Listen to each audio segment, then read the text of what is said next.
இரு மாநில சட்டசபை தேர்தல் முடிவுகளானது வெளியாகி இருக்கிறது. இது குறித்த விவரங்களை நம்மோடு பகிர செய்தியாளர் ராஜகுமரன் இணைப்பில் இருக்கிறார். ராஜகுமரன், நீங்க தொடரலாம். இந்த இரண்டு மாநிலங்களை பொறுத்தவரை ஹரியானா தேர்தல் முடிவுகளை முக்கியத்துவம் பெற்றதாக பார்க்கப்படுகின்றது.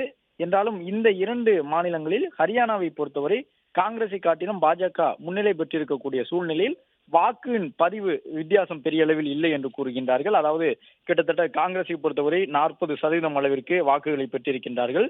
அதே அளவுதான் பாஜகவும் வாக்குகளை பெற்றிருக்கின்றது. 39.5% என்ற அளவில் ஏறக்குறைய காங்கிரசுக்கும் பாஜகவிற்கும் இடையிலான அந்த வாக்கு பதிவு சதவீத வித்தியாசம் இல்லாமல் இருந்தாலும் ஒரு சில தொகுதிகளில் 3000 என்ற அளவில் குறைவான வாக்குகள் வித்தியாசத்திலும் கூட பாஜக ஒரு முன்னிலையை பதிவு செய்திருக்கின்றது. அதன் காரணமாக தொடர்ந்து 3வது முறையாக ஹரியானாவில் ஆட்சி அமைப்பதற்கான ஒரு வாய்ப்பு பாரதிய ஜனதா கட்சிக்கு உருவாகி இருக்கின்றது.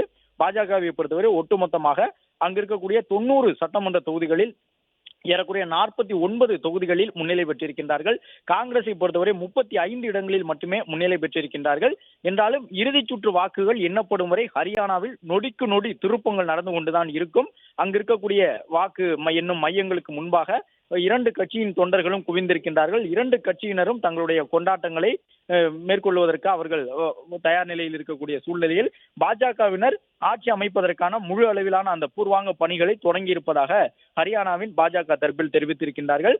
தொடர்ந்து 3வது முறையாக ஆட்சி அமைப்போம் என்று நம்பிக்கை தெரிவித்திருக்கக்கூடிய பாஜகவினர் அதற்கான பணிகளிலே ஈடுபட்டிருக்கின்றார்கள். தேவை ஏற்பட்டால் வெற்றி பெறக்கூடிய சுயேட்சைகளுடைய ஆதரவையும் பெறுவதற்கு பாஜக தயாராக இருக்கின்றது. காங்கிரஸ் கட்சியை பொறுத்தவரை தேர்தல் ஆணையத்தின் மீது தங்களுடைய குற்றச்சாட்டுகளை முன்வைத்திருக்கின்றார்கள். தேர்தல் ஆணையம் ஹரியானாவில் எண்ணப்படக்கூடிய வாக்குப்பதிவு நிலவரங்களை உடனுக்குடன் பதிவேற்றம் செய்யவில்லை என்பது அவர்களுடைய குற்றச்சாட்டாக இருக்கின்றது. அதே நேரம் பதிவேற்றம் செய்யப்பட்ட அந்த பதிவுகளிலும் சில திருத்தங்களை உடனுக்குடன் செய்வதாகவும் தேர்தல் ஆணையத்தின் மீது காங்கிரஸ் தரப்பில் குற்றச்சாட்டை முன்வைத்திருக்கின்றார்கள்.